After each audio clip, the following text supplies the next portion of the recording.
प्यारे बच्चों, प्रकाश का परावर्तन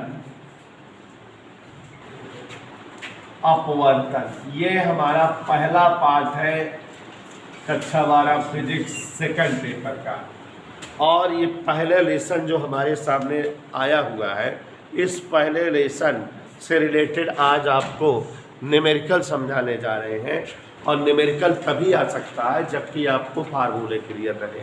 एक और बात बता दे रहे हैं, 2 in 1 काम है उनेसा जी, ध्यान सुनिएगा कि जो न्यूमेरिकल अभी कराने जा रहे हैं समझा करके पूरा हूबहू वही न्यूमेरिकल एक और पाठ में मिलेगा।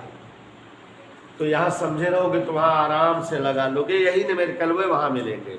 और वो पाठ है तरंग गति का पहला चैप्टर, प्रकाश की तरंग प्रकृति। तो वहाँ भी यही न्यूमेरिकल मिलेंगे बेटा, हूबहू यही न्यूमेरिकल मिलेंगे, बिल्कुल बदले हुए नहीं रहेंगे। तो यहाँ समझे रहोगे तो वहाँ भी काम दे जाएगा।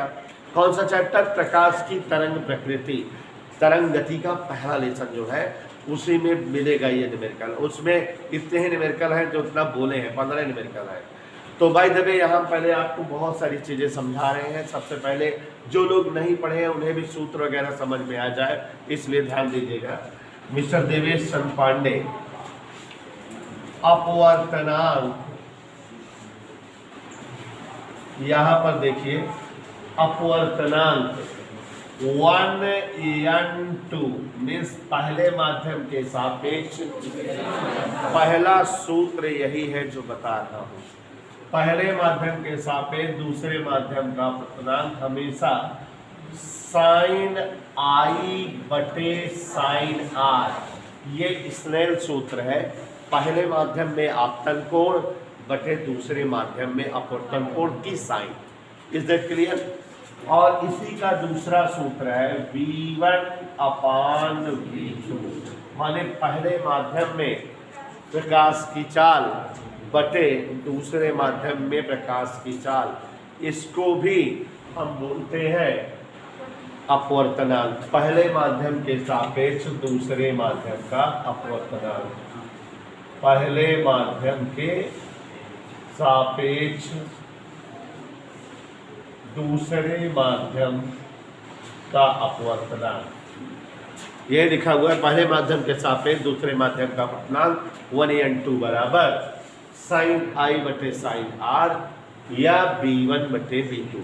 एक और चीज देखिए, माध्यम का अपवर्तनांक, जैसे कहें जल का अपवर्तनांक, कांच का अपवर्तनांक, तो जानते रहिए माध्यम का अपवर्तनांक n बराबर C अपान V। क्या सूत्र लिखे बेटा? C का मतलब है वायु में प्रकाश की चाल, वायु में प्रकाश चाल। और V का मतलब है जिस माध्यम में पूछ रहा है उसमें प्रकाश की चाल। तो वायु में प्रकाश की चाल और माध्यम में प्रकाश की चाल का अनुपात माध्यम का अपवर्तनांक कहलाता है, या इसे ही एक और सूत्र कोसेक IC से डिनोट करते हैं, कोसेक IC। अच्छा, ये सूत्र समझ गए हो, क्लियर हो गया हो, तो एक और सूत्र जानिए। यहाँ पर देखिए, माध्यम में प्रकाश की चाल, माध्यम में प्रकाश की चाल, ध्यान से देखो, जैसे कह देगा कांच में प्रकाश की चाल बताओ, तो इसी सूत्र से n बराबर C अपान V। V यहाँ लाओ तो यहाँ जाएगा कि नहीं?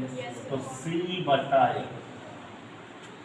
ध्यान दीजिए क्या लिखा हुआ है, माध्यम में प्रकाश की चाल C बटा। जैसे कह दिया कि हीरे का अपवर्तनांक 2 है, हीरे में प्रकाश की चाल बताओ, तो C बटा M सूत्र हुआ। C माने वायु में प्रकाश की चाल 3×10⁸ और नीचे जो उसका अपवर्तनांक है उसी का 8। इधर क्लियर? तो कहाँ प्रकाश की चाल आ जाएगी? हीरे। तो किसी माध्यम में प्रकाश की चाल निकालने के लिए यह सूत्र बहुत ज्यादा यूज है। वायु में प्रकाश की चाल को माध्यम में प्रकाश को अपवर्तनांक से भाग दे देंगे। ऐसे ही माध्यम में प्रकाश की तरंगदैर्घ्य पूछे तो लैम्डा बटे लेमडा एट मतलब होता है वायु में तरंग दैर्घ्य, वायु में प्रकाश की तरंग दैर्घ्य। वायु में जो प्रकाश की तरंग दैर्घ्य है उसे अपवर्तनांक से भाग दे देंगे तो माध्यम में तरंग दैर्घ्य आ जाएगी। तो ध्यान से देखो, अगर कभी जो बच्चे नहीं पढ़े हैं उनको भी समझ में आना चाहिए, सूत्र ही तो बता रहा हूं। अगर प्रकाश की चाल माध्यम में पूछे तो क्या सूत्र अप्लाई करोगे? माध्यम में प्रकाश की चाल बराबर C/N, माध्यम में प्रकाश की तरंग दैर्घ्य बराबर λ/N। तो यहाँ वायु में तरंग दैर्घ्य को अपवर्तनांक से भाग दे दोगे, यहाँ वायु में चाल को भाग दे दोगे। ये सूत्र क्लियर है। दो और सूत्र इसी अभ्यास के, यहाँ ध्यान दीजिए। 2n1 माध्यम की अदला बदली होती है तो आपको बताए हैं अपवर्तनांक क्या हो जाते हैं व्युत्क्रमित, उल्टा।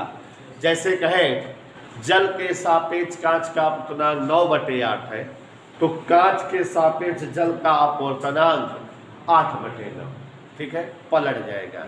जैसे कहें वायु के सापेक्ष कांच का अपवर्तनांक 3/2 है तो कांच के सापेक्ष वायु का अपवर्तनांक 2/3। तो इस तरह से माध्यम की अदला बदली होने पर अपवर्तनांक व्युत्क्रमित हो जाएगा। सो रहे हो क्या? तो इस तरह से देखो जरा एक और सूत्र, अगर जो है कहे 2n3, एक और सूत्र देख लीजिए, दूसरे माध्यम के सापेक्ष तीसरे माध्यम का अपवर्तनांक। हम आपको ट्रिक बताए हैं, जो बाद में रहता है उसको ऊपर लिखते हैं 1n3 और जो पहले रहता है उसको नीचे 1n2। और बच्चों इतने ही सूत्रों पर ये आपकी जो 14-15 सवाल आपको बोले हैं सभी हैं। एक बार फिर से देखिए, सवालें सब एक एक लाइन की है, एक लाइन 2 लाइन की। ध्यान से देखिए जरा, समझिए। सबसे पहले माध्यम के सापेक्ष दूसरे माध्यम के अपवर्तनांक का सूत्र याद रखिए, sin I/sin R, या वायु में प्रकाश की चाल और बटे पहले माध्यम में प्रकाश की चाल बटे दूसरे माध्यम में प्रकाश की चाल। माध्यम का अपवर्तनांक पूछे तो n बराबर C/V, ठीक है, वायु में प्रकाश की चाल बटे माध्यम में प्रकाश की चाल। और ऐसे ही अगर क्रांतिक कोण दिया रहे तो माध्यम का अपवर्तनांक कोशिकाई से। और बच्चों माध्यम में प्रकाश की चाल क्या होती है? और अगर माध्यम में तरंग दैर्घ्य पूछे तो λ/, और माध्यम की अदला बदली करवाए तो 1 हो जाएगा, और 2n3 रहे तो 1n3/1n2। जैसे WNG पूछे, अगर मान लो कहे जल के सापेक्ष कांच का अपवर्तनांक, जैसे अगर कहे WNG जल के सापेक्ष कांच का अपवर्तनांक बताओ, तो सत्यम जैसा कि ट्रिक बताए, नीचे वाला ऊपर, तो माने G का अपवर्तनांक ऊपर और W का अपवर्तनांक नीचे। इस सूत्र का प्रयोग करेंगे, खट से आंसर आ जाएगा। तो बच्चों ये सूत्र है जिन पर हमारी सवालें लगनी है, और सवालें जो है बोले हैं कुल मिला के कितना सवाल बोले? 15। तो चलो देखते हैं। और अभी आप देखोगे कि सवालें बहुत छोटी हैं और एक एक 2-2 लाइन में है। तो देखिए जरा, पहला प्रश्न, क्वेश्चन नंबर 1, ईमानदारी के साथ शिवांशु पढ़िए। वायु के सापेक्ष कांच का अपवर्तनांक 3/2 है, जो कांच के सापेक्ष। देखो बच्चों, हमने बताया कि ये सब सवालें जो बोले हैं एक चैप्टर में और काम देगी, 2 in 1। वायु के सापेक्ष कांच का अपवर्तनांक 3/2 है। तो दीपिका जी, वायु के सापेक्ष कांच का अपवर्तनांक 3/2 AMG दिया हुआ है, पक्का?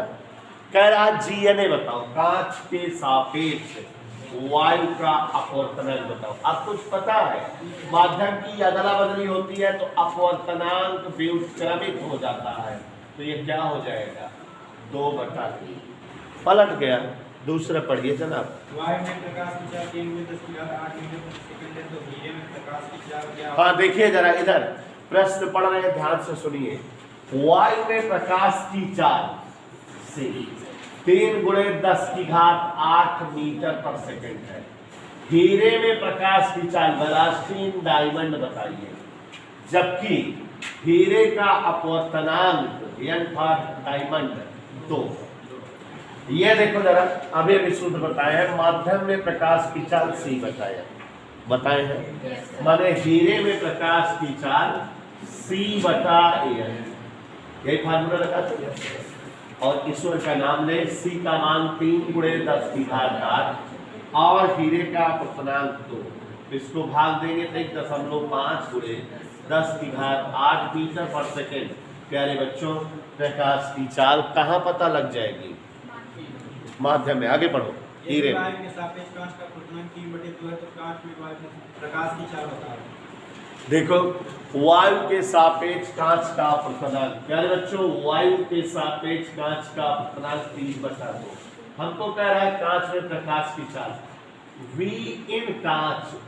अभी आपको बताया है कि माध्यम में प्रकाश की चाल बताने के लिए वायु की चाल को अपूर्णांक से भाग दे दो। वायु की चाल को किससे भाग दे दो? तो वायु में चाल बटे चाल माध्यम का अपवर्तनांक। तो वायु में चाल कितना है? 3 × 10⁸ और अपवर्तनांक कितना है? 3 से 3, तो ऊपर गया 2 × 10⁸ मीटर/सेकंड। चाल हो जाएगी कांच में प्रकाश की।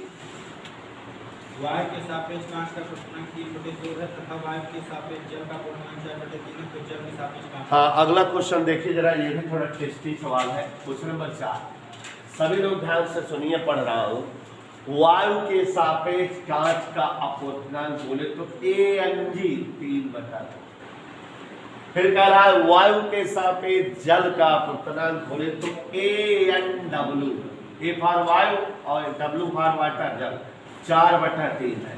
कह रहा है तो जल के सापेक्ष कांच का अपवर्तनांक बताओ। W रिस्पेक्टेड G, जल के सापेक्ष कांच का अपवर्तनांक। अभी जो ट्रिक बताए थे कि बाद वाला अपवर्तनांक ऊपर और पहले वाला नीचे, यही फार्मूला बताए हैं। तो हिंडोला देखो, ANG/ANW। ANG दिया है 3/2, ANW है 4/3। प्यारे बच्चों, नीचे का ऊपर गया 3 त्रिकी 2 चौकी 8, ये आ गया। एक एक लाइन के सवाल हैं, आप ध्यान देते रहें। जल का अपूर्णांक 1.3 है, कांच का अपूर्णांक 1.5 है। यदि जल में प्रकाश की जल 2.25 × 10⁸ मीटर/सेकंड को प्रकाश की चाल बताओ।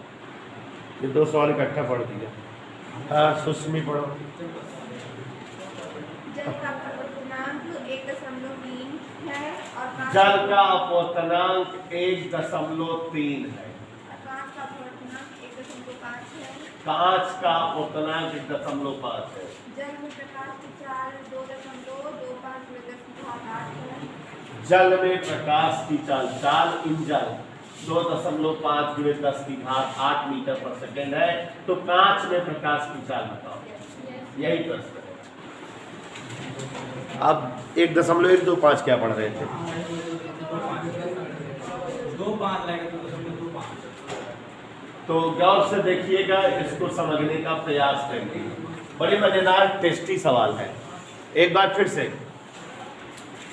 वायु के सापेक्ष जल का अपवर्तनांक दीपिका जी 1.3, ठीक है, ध्यान दीजिएगा। वायु के सापेक्ष कांच का अपवर्तनांक 1.5। यदि जल में प्रकाश की चाल पता हो तो कांच में प्रकाश की चाल बताओ। यही तो कहा है, यही कहा है कि नहीं?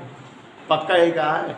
अच्छा, अगर हम आपसे कहें कि जल के सापेक्ष कांच का अपवर्तनांक बताओ, क्या कहे उन्हें सर? जल के सापेक्ष कांच का अपवर्तनांक, तो आप बोलोगे नीचे वाला ऊपर, माने ANG और W नीचे, ये बताओगे ना। और इस सूत्र के हिसाब से क्या बताओगे? पहले सूत्र से जल के सापेक्ष कांच का अपवर्तनांक माने 4 इन जल बटे 4 इन कांच, यह भी तो बताओगे। जल के सापेक्ष कांच का अपवर्तनांक माने जल में प्रकाश की चाल बढ़ेगा और में प्रकाश की चाल, पहले माध्यम का में दूसरे माध्यम का अपवर्तनांक, पहले माध्यम में चाल बटे दूसरे माध्यम में चाल, तो वही ठीक है। और यहाँ ANG क्या है? ANW कितना है? दशमलव हटा दो, तिरछा गुणा। हमको चाहिए BG निकालना है। इसलिए BG बराबर, गौर से देखो, 4 इन 5, ये इधर गया तो ये इधर, 13/15 गुणे VW का मान पता है? जल में चाल पता है कि नहीं? 13/15 गुणे,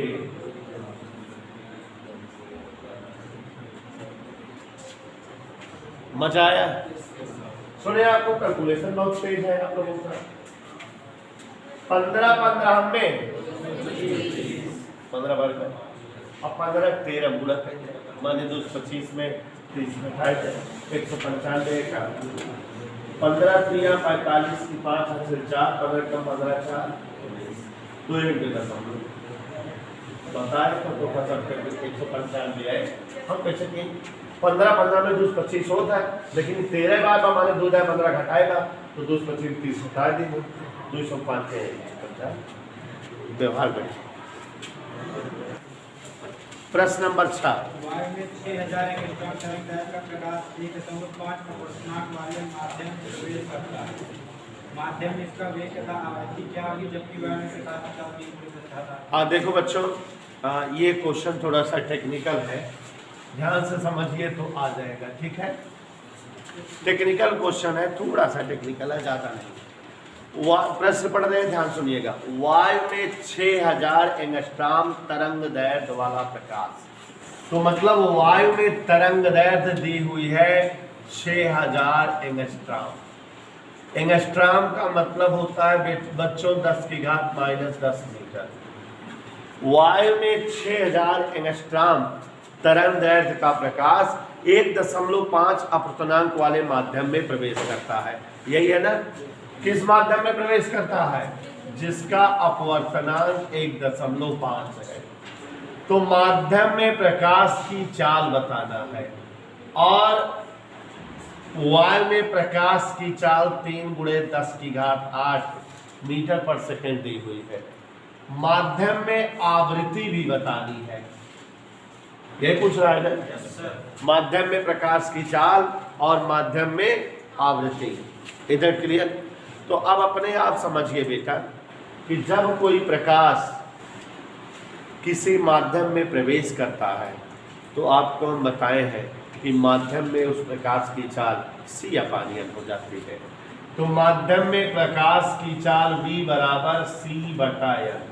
C मतलब वायु में प्रकाश की चाल 3 × 10⁸ मीटर पर सेकेंड, और माध्यम में प्रकाश का अपवर्तनांक 1.5।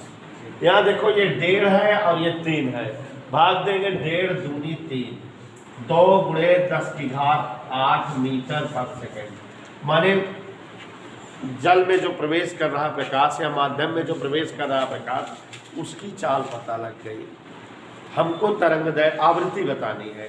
आज एक बात बता रहे हैं आपको कि जब भी प्रकाश एक माध्यम से दूसरे माध्यम में प्रवेश करता है तो उसकी चाल बदल जाती है, तरंग दैर्घ्य बदल जाती है, लेकिन आवृत्ति एक ऐसा फंडा है जिसका मान नहीं बदलता।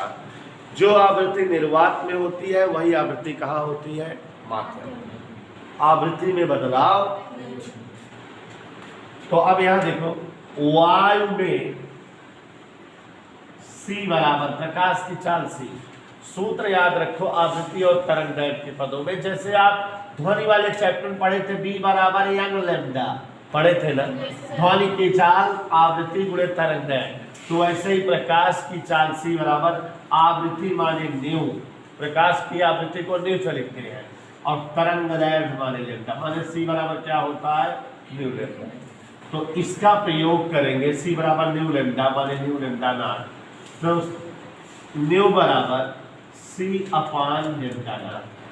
इधर क्लियर?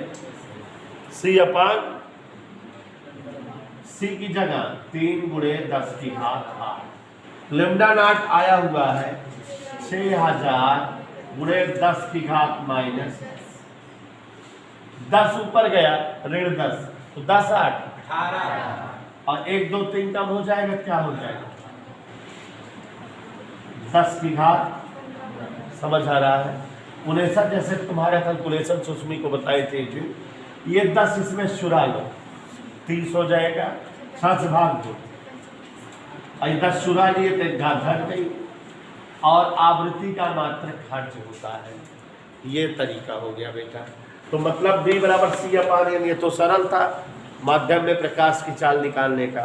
और यहाँ एक नया सूत्र बता दिए, C बराबर न्यू इंटू लेम्डा, तो न्यू बराबर C/लेम्डा मान धर दिए। निर्वात में आवृत्ति आ गई, जो आवृत्ति निर्वात में रहेगी वही आवृत्ति कहाँ रहेगी? माध्यम में। क्यों? क्योंकि माध्यम में आवृत्ति जो है नहीं बदलती। यही तो समझाया बेटा, माध्यम की अदला बदली होने पर आवृत्ति में परिवर्तन नहीं होता। इधर ओके जी। वायु में प्रकाश की चाल 3 × 10⁸ मीटर प्रति सेकंड है, जो 1.5 अपूर्णांक वाले कांच की प्रकाश की चाल क्या है? देखो बहुत ही प्यारा प्रश्न है, और अब अगर समझे हो तो सब आने लगेगा। कह रहा है वायु में प्रकाश की चाल 3 × 10⁸ मीटर प्रति सेकंड। प्रश्न कह रहा है वायु में प्रकाश की चाल 3 × 10⁸ मीटर प्रति सेकंड है, तो 1.5 अपूर्णांक वाले माध्यम में प्रकाश की चाल बताओ। आपको बताते बताते थक गए सक्षम गुप्ता कि V बराबर C/N होता है। किसी माध्यम में प्रकाश की चाल जानने के लिए फार्मूला V बराबर क्या होता है? C की जगह 3 × 10⁸, N की जगह 1.5 दूनी 2 × 10⁸ मीटर पर सेकंड। क्वेश्चन नंबर 8 देखो। किसी सघन माध्यम में क्रांतिक कोण का मान tan इनवर्स 5 से 7 है। हाँ, बड़ा गजब का सवाल है। किसी माध्यम में क्रांतिक कोण का मान tan इनवर्स 5/7, क्रांतिक कोण IC tan इनवर्स 5/7, तो उस माध्यम का अपवर्तनांक बताओ। प्यारे साथियों, जो मैथ वाले बच्चे हैं उन्हें तो ये क्वेश्चन बड़ा मज़ेदार लगेगा, लेकिन जो बायो के बच्चे हैं उन्हें थोड़ा कठिन लगेगा।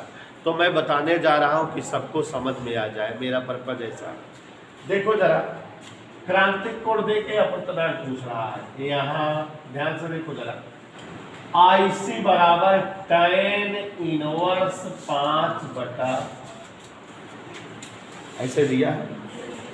इनवर्स वाला इधर लाओ तो tan बेचारा एहू चला है, ये हो गया tan IC बराबर 5/7। अब दिक्कत ये हमें बताया कि बायो के बच्चों को दिक्कत है। क्रांतिक कोण पूछ रहा है, क्रांतिक कोण के पदों में अपवर्तनांक पूछ रहा है। अभी अभी आपको सूत्र लिखा है कि जब क्रांतिक कोण दिया रहे तो अपवर्तनांक का सूत्र कोसेक IC होता है। माने हमको tan की जरूरत नहीं है, कोसेक की जरूरत है। तो दिया तो tan है, तो with the help of tan we calculate या we solve for the value of cosec. tan की मदद से कोसेक निकाल लें। अब यहाँ गणित लग जाएगी, लेकिन ऐसी गणित है जो 9th में आप पढ़े हो। एक्चुअली बेटा tan थीटा बराबर होता है लंब बटे आधार। आपने पढ़ा है ना, tan थीटा बराबर क्या होता है? लंब बटे आधार होता है। तो फोटो जी, लंब का मतलब हो गया 5 और आधार का मतलब क्या हो गया? क्या नहीं है? कर्ण। कर्ण पता लगाए। जब लंब और आधार पता रहता है तो कर्ण पता लगा ले। तो कर्ण जो है, कर्ण चाचा होते हैं √, लंब स्क्वायर प्लस आधार स्क्वायर। यह भी कक्षा 10 में आप पढ़े हुए हैं। तो हिंडोला जी, कर्ण बराबर √, लंब की जगह 5 और आधार की जगह 7, 5 7 7 हल करें कितना है? 74।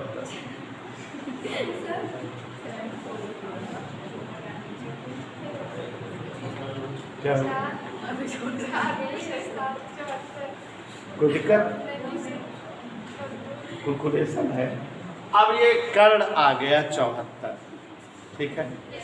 अपने को क्रांतिक कोण चाहिए, कोसेक की जरूरत होती है, इसलिए कोसेक अगर जानना चाहें तो ये देखो मैथ लग रही है सर। कोसेक बराबर कर्ण बटे लंब। मंदी पे क्या होता है?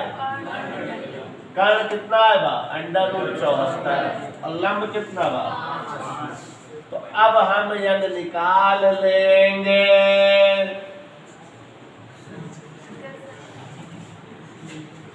कोसेक IC माने √74 और बटे 5 is the answer. Question number 9। किसी साधन माध्यम में क्रांति कोण की से माध्यम में प्रकाश की चाल किसी सघन माध्यम में क्रांति कोण की से हाँ देखो जरा, किसी माध्यम में क्रांतिक कोण दिया है 30 अंश और उस माध्यम में प्रकाश की चाल बतलाना है। ध्यान दीजिएगा, आप लोग जानकार हैं, इस बात को क्लियर है। एन बराबर क्या होता है? आसिक आई सी, ये होता है कि नहीं? लेकिन उनेसा जी, किसी माध्यम का अपर्तनांक हमेशा वायु के सापेक्ष होता है, तो एन बराबर सी अपान बी भी तो होता है। माने प्रकाश की चाल एक वायु, प्रकाश की चाल एक माध्यम बराबर कोसेक 30 अंश। गौर फरमाइएगा, 3 गुणे 10 की घात 8 कोसेक 30 साइन 30 का उल्टा 2/1। ये 2 से काट देगा इसको, 2 1.5 है।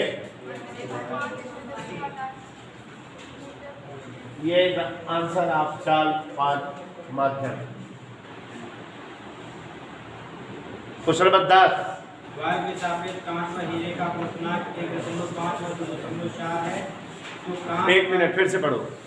वायु के सापेक्ष कांच व हीरे का अपर्तनांक 1.5 और 2.4 है, तो कांच व हीरे में प्रकाश की चाल बताओ तथा हीरे का कांच के सापेक्ष अपर्तनांक क्या होगा, परम अपर्तनांक क्या होगा। कई सारी चीजें पूछ रहा है। वायु के सापेक्ष कांच व हीरे का अपवर्तनांक, देखो वायु के सापेक्ष कांच का अपवर्तनांक दिया है ANG 1.5 और वायु के सापेक्ष हीरे का अपवर्तनांक कितना बोले हैं? यही बोले हैं। कह रहा है वायु के सापेक्ष कांच का अपवर्तनांक 1.5, वायु के सापेक्ष हीरे का अपवर्तनांक, तो कांच व हीरे में प्रकाश की चाल बताओ। मतलब चाल इन कांच बताओ, चाल इन हीरा बताओ और हीरे का कांच के सापेक्ष, कांच के सापेक्ष हीरे का अपवर्तनांक, कांच के सापेक्ष हीरे का अपवर्तनांक बताओ और परम अपवर्तनांक भी बताओ। यही सारी चीजें पूछ रहा बच्चों। क्वेश्चन नंबर 10 थोड़ा कई सारी चीजें पूछ रहा है, ध्यान दीजिएगा। तो चलते हैं। हीरे का कांच के सापेक्ष अपवर्तनांक बताओ। उल्टा पढ़ो, हीरे का कांच के सापेक्ष अपवर्तनांक बढ़ाओ। उल्टा पढ़ो, कांच के सापेक्ष हीरे का अपवर्तनांक। यही तो हुआ। हीरे के सापेक्ष कांच थोड़ी कहा है, क्या कहा? हीरे का कांच के सापेक्ष अपवर्तनांक बताओ। किसके सापेक्ष बताना है? किसका? पूरी बात क्या हो गई? कांच के सापेक्ष हीरे। जी गलत हो जाए, सेंस में रही थी, ठीक है, सेंस में रही थी हम बराबर। तो यहाँ ध्यान दीजिएगा जरा, भाई ऐसे घुमा देता है, जैसे हमेशा कहता है जल के सापेक्ष कांच का अपवर्तनांक बताओ, तो आप WNT लिख दिए। अब उल्टा बोलते हैं, अगर कांच का ही जो है जल के सापेक्ष अपवर्तनांक बताओ, बतिए तो वही है। निकालना कांच का है और निकालना किसके सापेक्ष? जल के सापेक्ष। तो निकालना हीरे का, लेकिन किसके सापेक्ष? तो मतलब इसको सही से पढ़े, अगर कांच के सापेक्ष हीरे का अपवर्तनांक, यही तो बात है। समझ में सेंस बनाई चाहिए हमेशा, गड़बड़ाई जाए। तो अब देखो जरा, कांच में प्रकाश की चाल VG C/ANG होगा कि नहीं? वायु में चाल बटे अपवर्तनांक, यही तो। सचिन के यादव 3 गुणे 10 की घात 8 बटे ANG 1.5। यकीन करो 1.5 दूनी 3 होता है, यकीन करो मेरा। एक आंसर आ गया बच्चों। खटाखट आवत है, देखा जा तगड़ा। और हीरे में प्रकाश की चाल, चाल इन हीरा C/AND 3 गुणे 10 की घात। हीरे में अपवर्तनांक 0.5 हटाएंगे 30 हो जाएगा। 3 नाम 30, 3 है 24, 6 पंचे 30, 6 चौको हो जाओ। समझ आया? मीटर पर सेकेंड, आप इसको 1.25 लिख सकते हो। ये दोनों आ गया। GND बताओ, कांच के सापेक्ष हीरे का अपवर्तनांक, या हीरे का कांच के सापेक्ष अपवर्तनांक। डी ऊपर जाएगा AND बटे ANC। ए एन डी कितना है? दशमलव हटा दिए, 3 × 24, 3 × 5 15, 8/5 माने 1.6। आ गया कि नहीं? कह रहा परम अपूर्णांक। देख लो बेटा, परम अपूर्णांक का मतलब है निरपेक्ष अपूर्णांक, ठीक है। n बराबर c/b। हीरे का केवल पूछा क्या होता है, परम अपवर्तनांक माने निरपेक्ष अपवर्तनांक, n बराबर c/b। इतना क्लियर? ठीक है। हीरे का अपवर्तनांक दिया है 2.4, यही परम अपवर्तनांक हो गया। तो